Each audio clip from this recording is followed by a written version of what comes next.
Nasution kini menjadi simbol kejatuhan paling dramatis di panggung politik Indonesia. Sebuah perjalanan dari puncak ke jurang terdalam. Ia pernah berdiri paling depan, lantang membela presiden di tengah badai isu dan serangan lawan.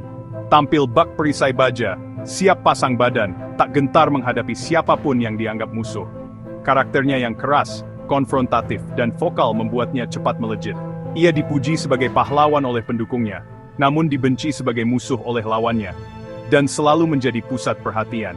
Namun, di balik sorotan kamera dan retorika tajam, ia juga menanam benih kontroversi yang kelak menjadi bom waktu. Karena panggung politik tak pernah abadi, loyalitas selalu diuji, dan benteng yang tampak kokoh bisa runtuh dalam sekejap mata. Rasman yang dulu dielu-elukan, akhirnya harus menghadapi kenyataan pahit sendirian di ruang sidang yang dingin. Dari pembela utama, ia berubah menjadi terdakwa, sebuah ironi tajam di mana sistem yang dulu ia bela berbalik arah tanpa ampun. Semua yang dulu ia lindungi, kini tak mampu menyelamatkannya dari vonis penjara yang mengakhiri kariernya secara tragis dan memalukan. Kisah Rasman bukan sekadar drama personal. Ini adalah cermin besar bagi kita semua, terutama bagi mereka yang berdiri di barisan pendukung, para loyalis yang rela pasang badan untuk seorang tokoh atau sebuah kekuasaan. Lihatlah kejatuhannya. Ini adalah pelajaran mahal tentang bahaya fanatisme buta. Ketika logika dikesampingkan dan loyalitas menjadi segalanya, kita rentan menjadi payon yang bisa dikorbankan kapan saja saat tak lagi berguna. Tanyakan pada diri sendiri, apakah membela mati-matian itu sepadan? Saat sang pahlawan jatuh, para pendukung seringkali ditinggalkan sendirian, menanggung akibat dari pertempuran yang sesungguhnya bukan milik mereka. Maka, beranilah berpikir kritis. Pertanyakan setiap narasi yang disodorkan oleh kekuasaan. Jangan biarkan diri Anda terjebak dalam ruang gema fanatisme, karena di panggung politik tidak ada kawan abadi, yang ada hanya kepentingan abadi. Kisah Rasman adalah pengingat keras. Saat tirai panggung ditutup dan lampu sorot padam, yang tersisa hanyalah individu yang berhadapan dengan konsekuensi perbuatannya. Jangan sampai nasibnya menjadi cerminan masa depan Anda. Sebelum membela membabi buta, pikirkan lagi, untuk siapa sebenarnya loyalitas Anda berlabuh.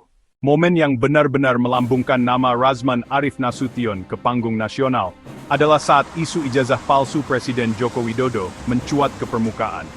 Isu ini bukan sekadar gosip politik biasa, ia menyerang legitimasi paling dasar dari seorang pemimpin negara. Di tengah kegaduhan dan serangan yang masif di media sosial, muncullah sebuah gerakan deklarasi yang menamakan diri Kami Jokowi. Rasman berdiri di barisan paling depan, menjadi salah satu inisiator dan juru bicara utama dari gerakan ini. Ia tampil dengan gagah, menyuarakan pembelaan yang tak tanggung-tanggung terhadap presiden. Deklarasi Kami Jokowi menjadi sebuah pertunjukan loyalitas yang sangat kuat. Rasman dan rekan-rekannya menggelar konferensi pers, mengumpulkan bukti-bukti, dan secara sistematis mencoba mematahkan tuduhan yang dialamatkan kepada Jokowi. Gaya bicaranya yang berapi-api dan penuh keyakinan berhasil menarik perhatian media. Ia tidak hanya menyajikan argumen hukum, panggung ketenaran Rasman tidak hanya diisi dengan drama politik, tetapi juga perseteruan personal yang tak kalah sengit. Salah satu rivalitas yang paling menyita perhatian publik adalah perseteruannya dengan sesama pengacara kondang, Hotman Paris Hutapea.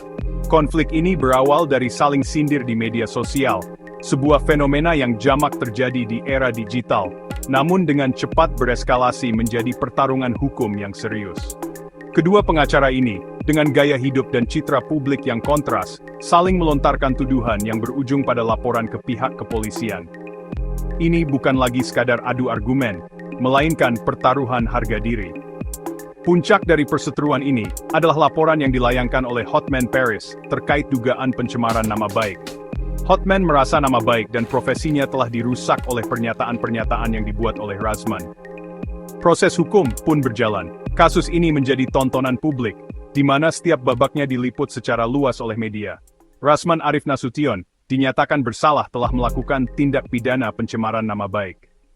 Sebuah ironi besar terpampang nyata. Rasman Arif Nasution, sosok yang dulu begitu lantang dan gigih membela Presiden Joko Widodo dari berbagai serangan hukum, terutama terkait isu ijazah palsu, kini justru terjerat oleh tajamnya pedang hukum itu sendiri.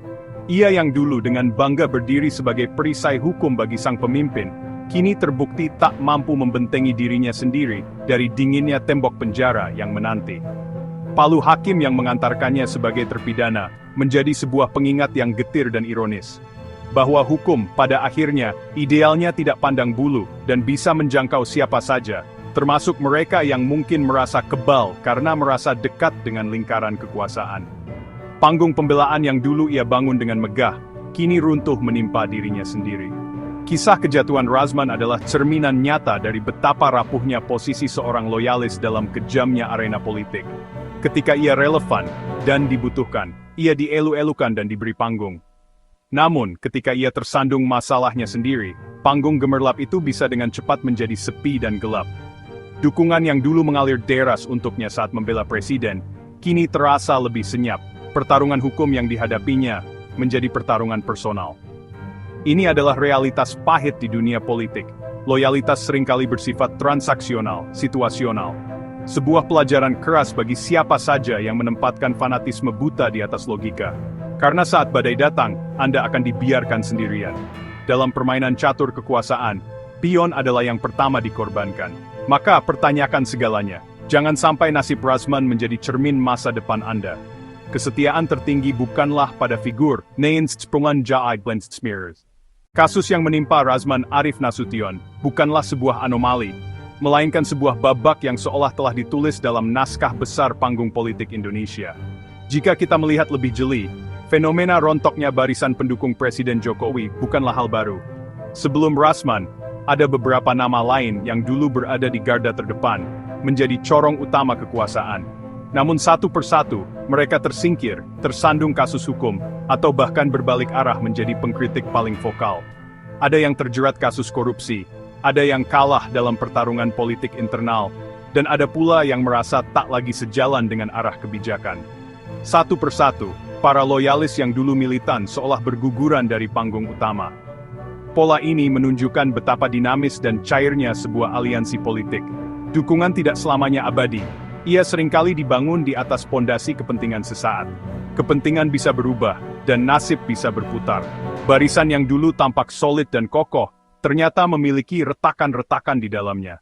Jatuhnya figur-figur seperti Razman menjadi pengingat keras bahwa di dalam lingkaran kekuasaan, tidak ada jaminan keamanan abadi. Setiap individu pada akhirnya harus menanggung risikonya sendiri.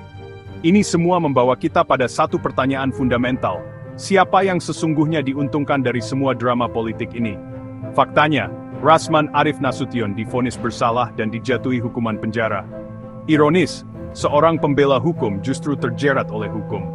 Vonis ini menjadi tamparan keras bagi publik bahwa kekuasaan dan loyalitas tidak kebal terhadap keadilan. Namun, vonis ini bukan sekadar akhir dari kisah seorang Razman. Ini adalah cermin besar bagi kita semua, terutama bagi mereka yang masih berdiri di barisan pendukung manapun. Kisah ini adalah pelajaran mahal tentang bahaya fanatisme buta, di mana logika dikesampingkan demi loyalitas. Seseorang bisa rentan menjadi payon yang dikorbankan kapan saja. Sudah saatnya kita berhenti menjadi penggembira yang riuh dan mulai berpikir kritis. Beranilah mempertanyakan narasi yang disuguhkan kekuasaan. Karena pada akhirnya, ketika panggung runtuh, para aktor utama mungkin bisa menyelamatkan diri. Tapi bagaimana dengan nasib para pendukung setia yang telah mengorbankan segalanya? Jangan sampai nasib Razman menjadi cerminan masa depan kita.